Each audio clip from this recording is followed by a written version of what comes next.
Well, hello and welcome to my channel. You know, if you were with me last week, I finished the witch from the Which Witch's Witch episode of Scooby-Doo. And in that episode, we had these two thugs, Zeb and Zeke, who robbed an armored car and then stashed the evidence into the swamp along with the money, and then couldn't find where they sunk the armored car. So their plan was to dress up like a witch and a zombie and go around and poke the swamp with a metal-tipped spear, or stick, I guess, until they found it. Well, this week I'm going to be working on the zombie. And you can see I'm using a couple of items here. One is this body from Classic TV Toys, and it's their muscular body, and it's a really neat item that they sell over there. And I picked up a couple of hands. I picked up the fist hand and the open hand, because it usually comes with, I think it comes with fist, I don't remember. But I got at least one different hand there. Then I've got some of their muscular boots in brown. I'm going to turn these into shoes. I've also got the, what is this called? It's like the sleeveless shirt or the tank top. I can't remember. But it's just a standard tank top. It's not muscular. I got their muscular pants and a muscular jacket that is already monsterized. It's got torn cuffs over here. But there is one thing. I'm going to have to remove that Velcro. So I'm going to put all these items together and I'm going to come up with a really neat custom zombie, I hope. So I'm going to go ahead and get the head primed in white so I can get it that cartoony look that I gave the witch by, you know, just kind of highlighting those, not highlighting, just kind of filling in those creases with like a black wash to give it kind of like a drawn appearance. So let me go ahead and get this painted with my white primer and I'll be right back. Okay, I have my head primed and it's drying, so what I'm going to do next is I'm going to remove these little Velcro strips. And to do that, I'm going to have to use my sewing kit.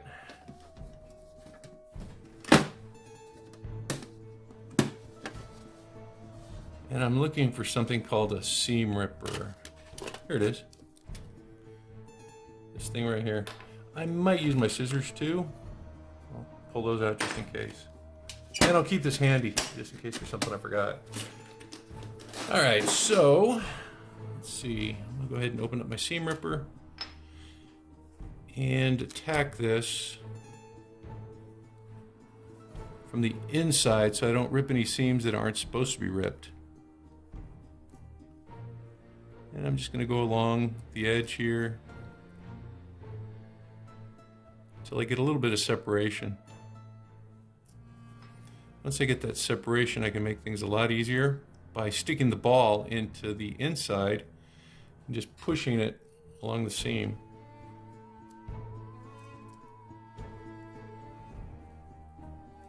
You can see I just ripped it across. Okay, so let me try loosening this one on this side and doing the same thing.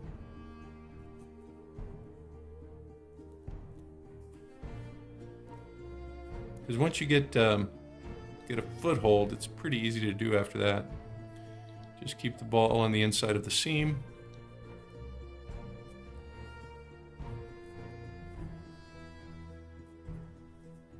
And you can get those taken off pretty easily.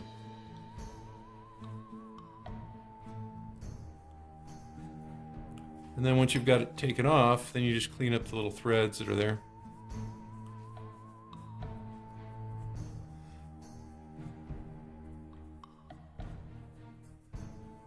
I'm going to go ahead and do the other side off camera. I'll be right back.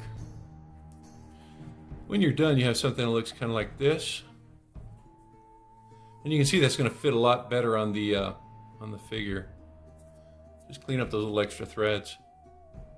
But yeah, I want the jacket to be open, so I don't want to have those Velcro pieces there.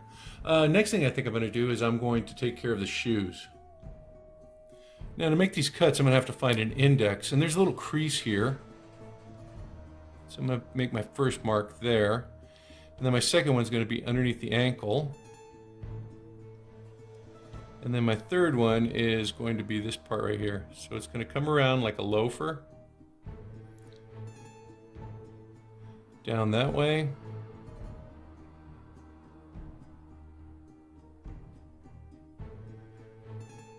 And then up a little bit.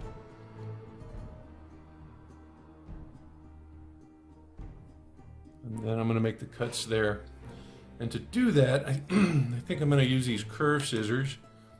I have some pretty good luck with these. So I'm gonna make my first cut here.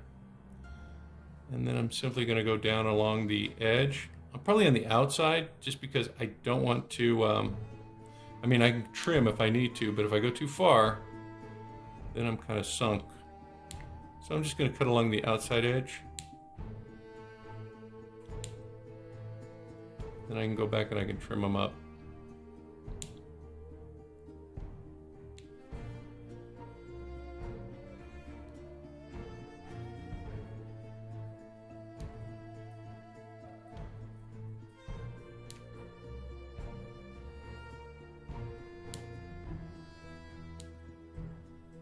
And so you're left with something that looks kind of like that.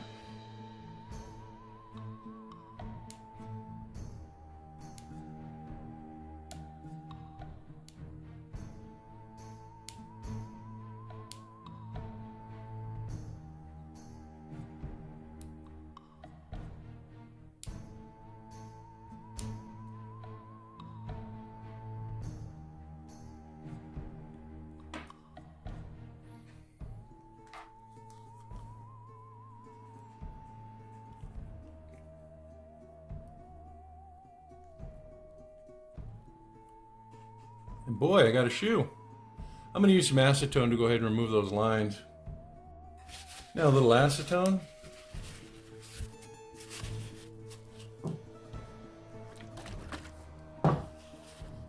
Just to get those marks off.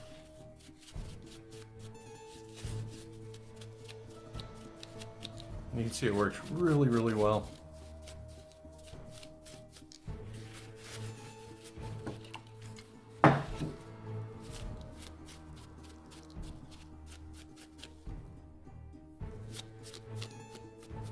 May need to do a little bit more trimming there just to get it a little smoother. But I think that's going to work.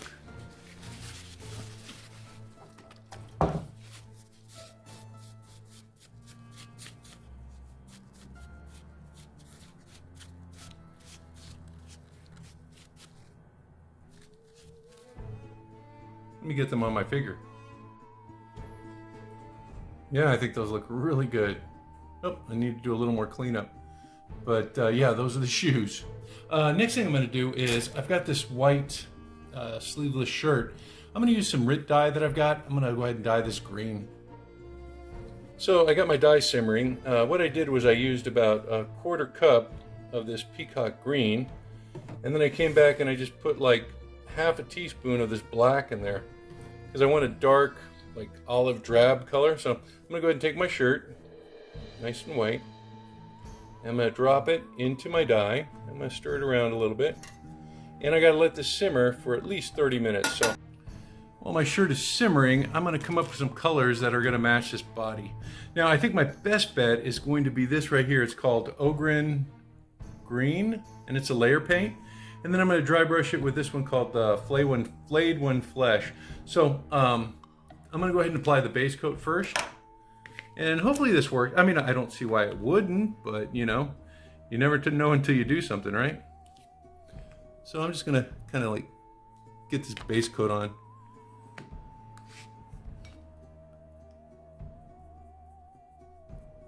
And if I get in the eyes, that's okay, because I'm gonna paint those in just a sec. Oops, it looks like I haven't had some paint on here.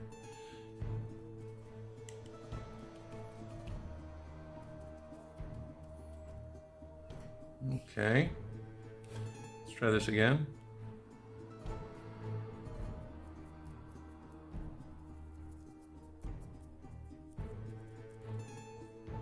Let me just clamp it in my vise.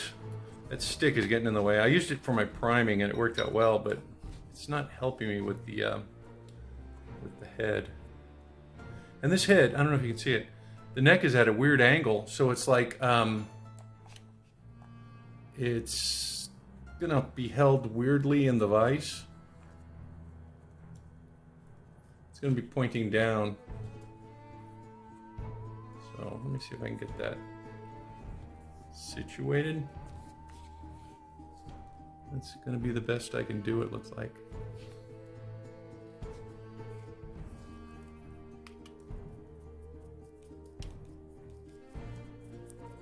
It's a pretty plain sculpt. I mean, there's not a lot of detail to it, which would, make it pretty easy to paint, hopefully.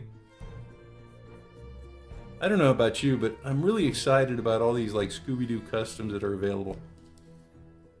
Because I really enjoyed Scooby-Doo, and so did my kids. And there were a ton of different monsters. Well, I say monsters, but I don't think there were any real monsters. I guess until what was that? Zombie Island. The big thing there, I remember the promo was, the monsters are real.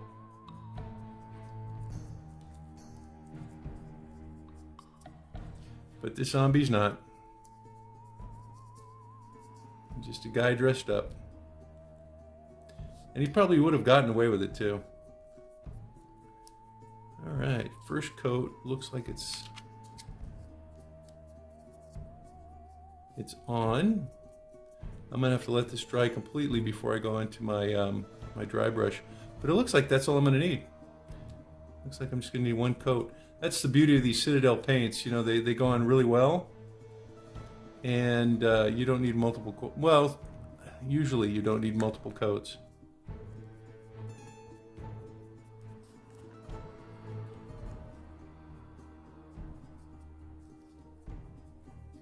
Okay, so I'm going to let them dry. Now I'm going to use my layered Blade 1 Flesh, and I'm going to go ahead and dry brush into the head. And this should hopefully lighten it up a little bit and provide some highlights. Hoping it'll also match the body a little bit better.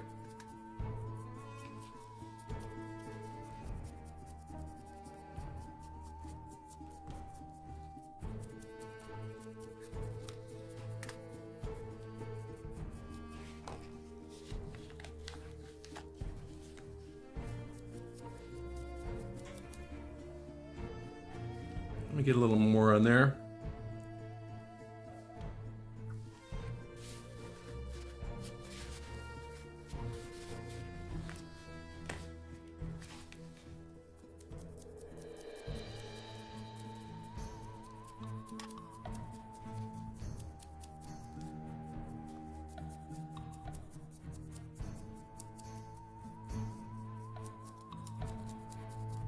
I think that's working out really, really well.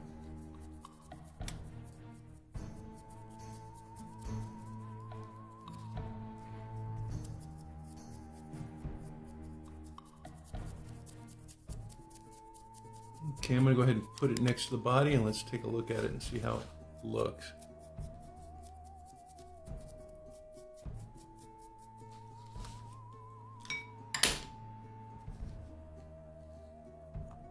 That's a pretty close match.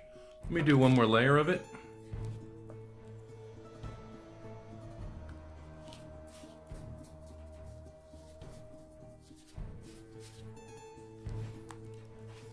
And then I'll paint the eyes.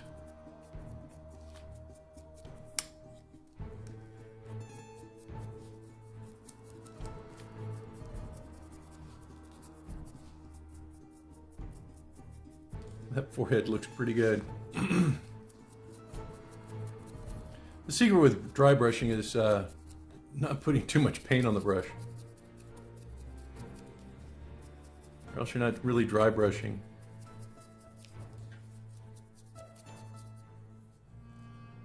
Okay. Looking good. Let me go ahead and mix some colors here, because I'm going to paint the eyes. And what I'm going to use is I'm going to use a mixture of this. It's Cardinal Crimson by Apple Barrel. Put a little drop over here in my wet palette. And I prepared my wet palette with some more of that parchment paper. And just put some water, sandwich some water underneath it. So I'm just going to put one drop there. And then I'm also going to put one drop of this, what's this called? Pink Parfait. And I'm going to mix those together. Adding a little bit more of whatever color I need.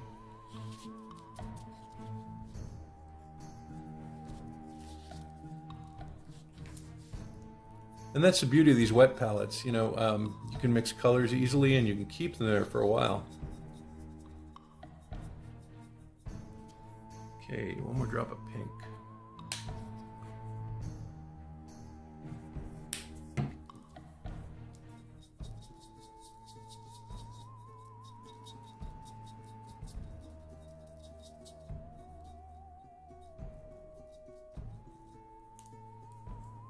Okay, let me grab a smaller brush.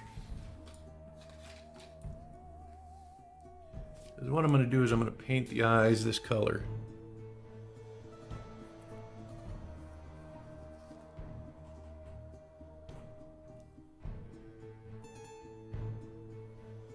They were kind of like a reddish, like not really salmon, but a pinkish red. And I'm going to try to take it right to the edge of the eye. I can always fix it if I need to. And I am going to add that wash in there. So I should be okay, even with like a minor mistake.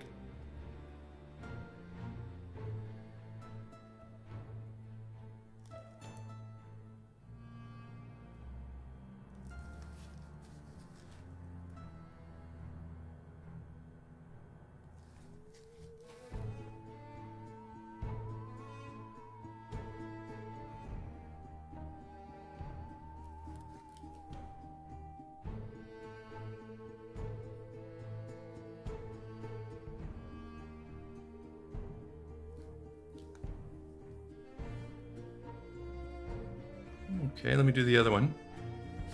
Okay, the other eye now.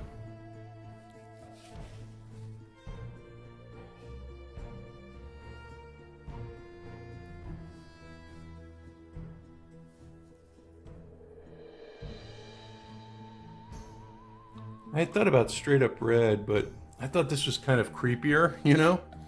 And there's some pictures I found online where it was like this, this like pinkish salmony color. So I thought I'd give it a try.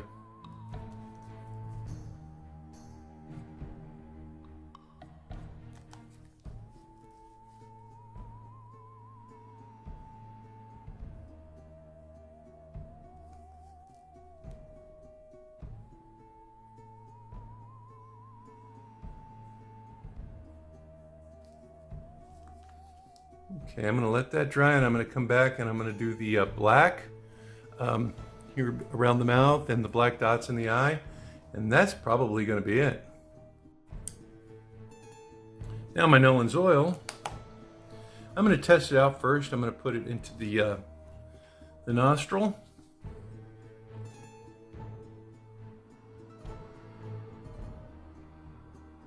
Just to check it out and see how it's going to work in this model.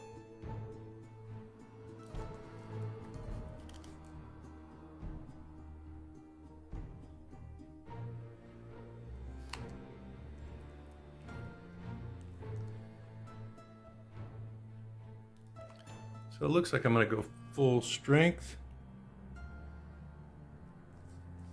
Okay, let me go across the mouth.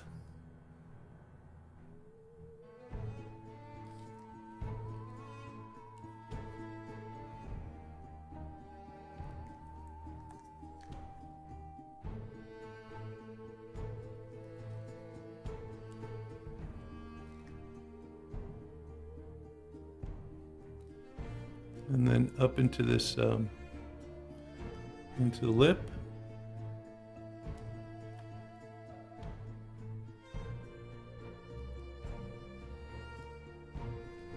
And here on the sides.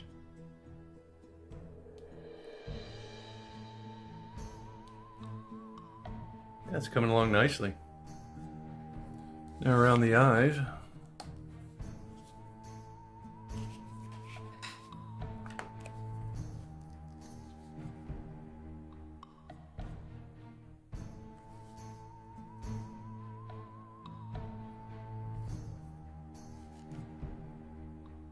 And when you use this, you just kind of push it into those little crevices. See, just kind of push it in. Now, I might have to go back later and take care of some of that red color. As you can see, I got some into the eyes. But it looks like it's working out pretty well. I'm going to go ahead and finish this side, and then I might have to come back and do a little touch-up.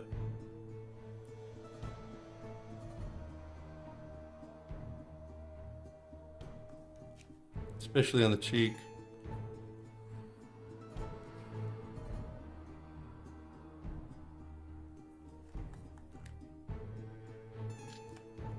And I'm just pushing it into wherever there's like a little crevice. And then I'll come back and I'll take another look at it.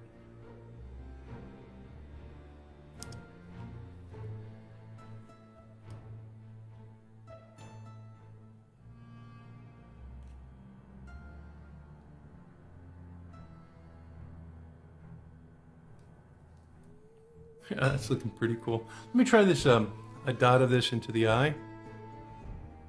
Probably gonna have to use paint, but that's what he's looking like. Let me go ahead and clean this up a little bit. You can see that cheek. I gotta let it dry though. All right, to do my touch-up, I'm gonna mix those two paints. I got that ochre and green.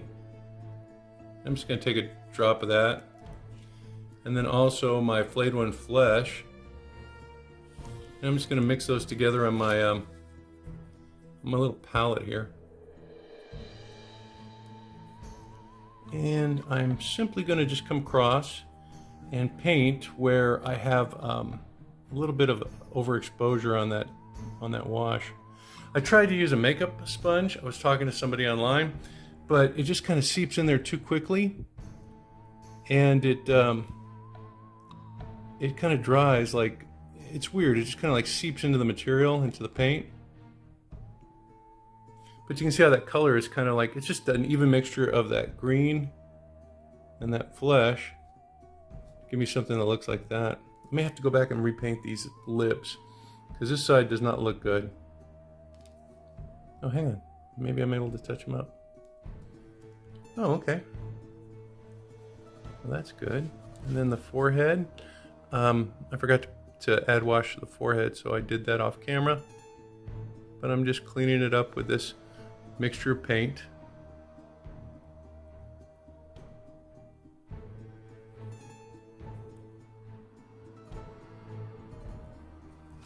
And then finally I'm going to touch up that eye right there.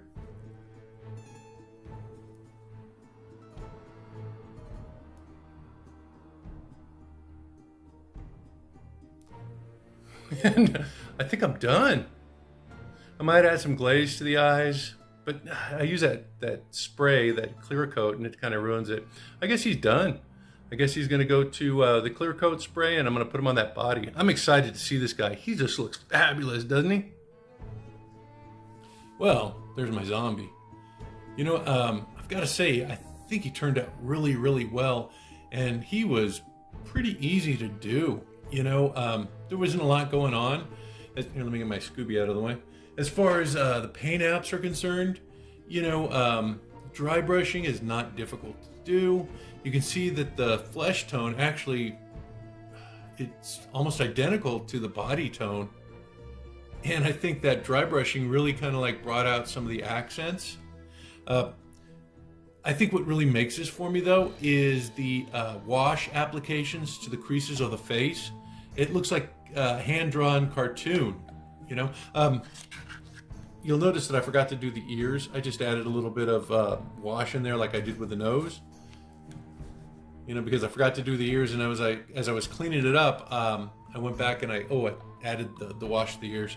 I also added something else. I don't know if you can tell. See how those eyes look kind of like glossy? After I sprayed them with my matte clear coat, I used this stuff right here, this technical art coat, and it's kind of glossy. And you know, I don't know, I'm such a dunce sometimes, but you know, I was thinking about putting it on first and then spraying it with a matte clear coat, but you know, that would bring down the shine. But yeah, adding it afterwards, that's a different story. And look at those eyes. I think that color is pretty much spot on. And the detail of that sculpt just makes everything kind of pop. Another thing, I was getting online to order another one of those tank tops from Classic TV Toys, since I used my white one for this guy. And I found a green one. There's a green one that they sell, so you don't have to dye.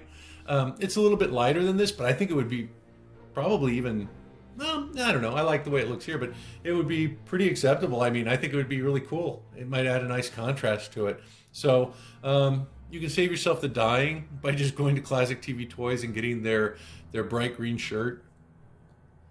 And yeah, I guess you could dirty it. Well, I think it looks pretty good. So all in all, I think I'm really happy with the way he turned out. Look at those shoes. Those look cool too. And if you're looking for a Scooby-Doo custom that you can do and feel comfortable doing, this guy's it. Not hard at all.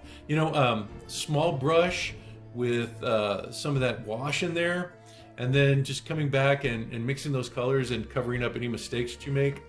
My mistakes were actually pretty minimal, and I probably could have gotten away with just leaving them there, But, I